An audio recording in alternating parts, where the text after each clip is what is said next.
This is music, and this is Collecting in Style.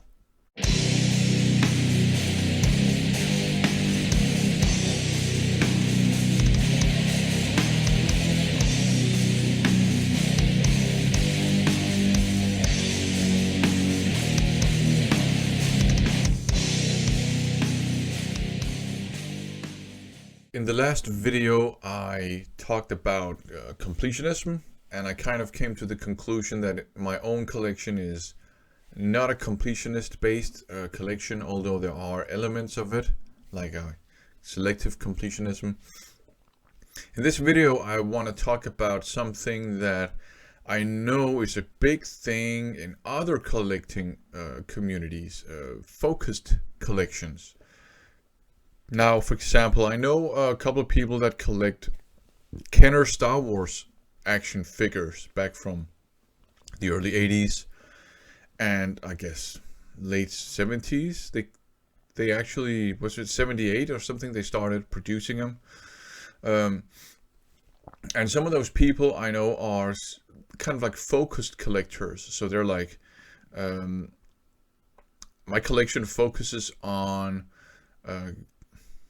variants of Han Solo figures, for example.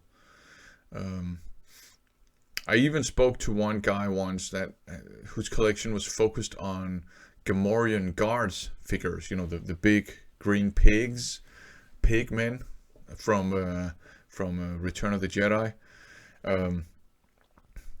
But in the vinyl community, I'm sure. Well, because my collection is one of them, so there's one of them, but I haven't seen that many kind of like focused collections. I mean, sure, there are people that so maybe they are focused collections, people that prefer certain genres, like, so the majority will be death metal, or the majority will be black metal, or, you know, hard rock or whatever, right? But I haven't really seen like people saying, my collection, I'm gonna focus on all issues of, I don't know, Power Slave or something like that. Maybe Iron Maiden fans that are completionist, and maybe that is a focused collection, because then that's just maybe Maiden issues. But what I mean is a focused collection like the one I have, my vinyl collection.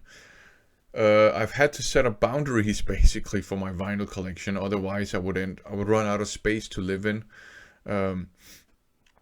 With my CD collection, that's anything goes, any genre, any stretch of time, everything, right? Because I have come to the point where I have actually transferred all my CDs to plastic CD pockets and thrown out the jewel cases and digipacks and things like that. I store them somewhere else. So CD wise, everything goes. Cassette tape wise, I haven't decided yet. I think it's just gonna be like random stuff that's fun to have. But vinyls wise, I've set up some boundaries. I have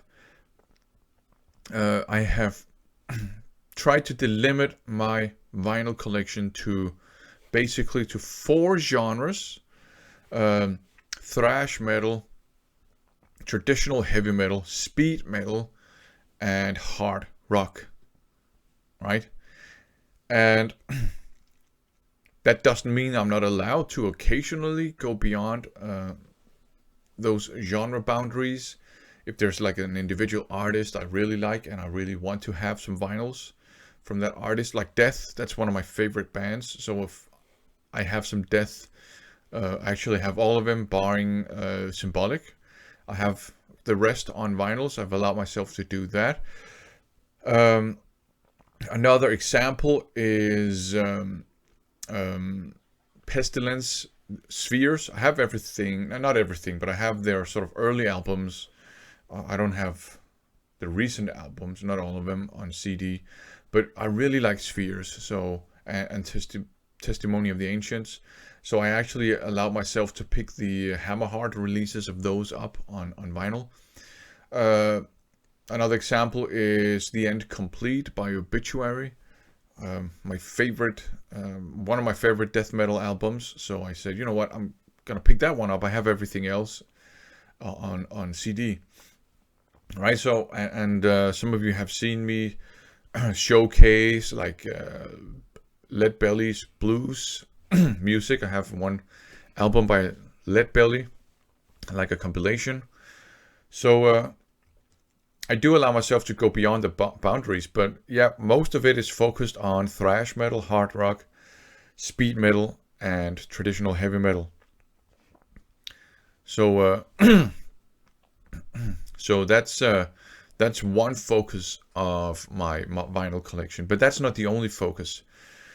I've also delimited the span, the era, the time era from 1980 to 1995, and that's simply because that's sort of like the golden era, the first golden era of certainly now maybe the second golden era of traditional heavy metal, the first golden era of thrash metal and speed metal, and of course hard rock has kind of like existed throughout. But you had 80s hard rock, of course, which has I have a weak spot for that. Now, it's also kind of a bit of a strategy, because it's kind of like, okay, I've set up some boundaries. I don't have a collector's problem. And then I've set up the boundaries like 80s, early 90s, where a lot of vinyls were released within those genres I collect. So I have been a bit smart about it, right? But so vinyls wise, my collection is focused on the era 1980 to 1995, thrash, speed, hard rock, traditional heavy metal. And I've allowed myself to go beyond those boundaries every now and then. For example, I want to have, and I almost have it, I just have two albums coming in. Everything by Iron Maiden on vinyl. And of course, they released stuff way after 96. So, as I said, Death, I really like Death. That's not really traditional metal or anything, thrash or anything like that. So I've allowed myself to go beyond the boundaries there as well. So I don't know, do you guys consider your collections to be focused?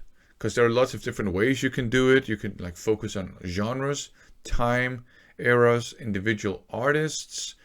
I guess you can focus on just one kind or one release, and then, you know, collect all variants of that release. I see a lot of people do that. Maybe they don't focus on one release, but that's an element of their collecting style. So I think it's really interesting because, as I said, I know in a lot of other collection communities, they do kind of like overtly talk about how their collections are focused on one thing or another, but I don't really see that much in the VC, so maybe it's not a thing. But I've had to do that I feel with my vinyl collection in order for it not to get out of hand, you know what I mean?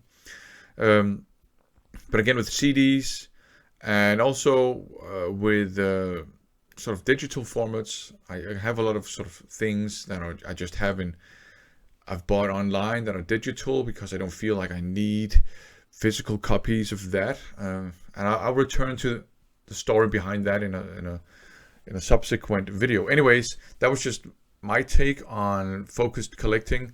Thanks for watching.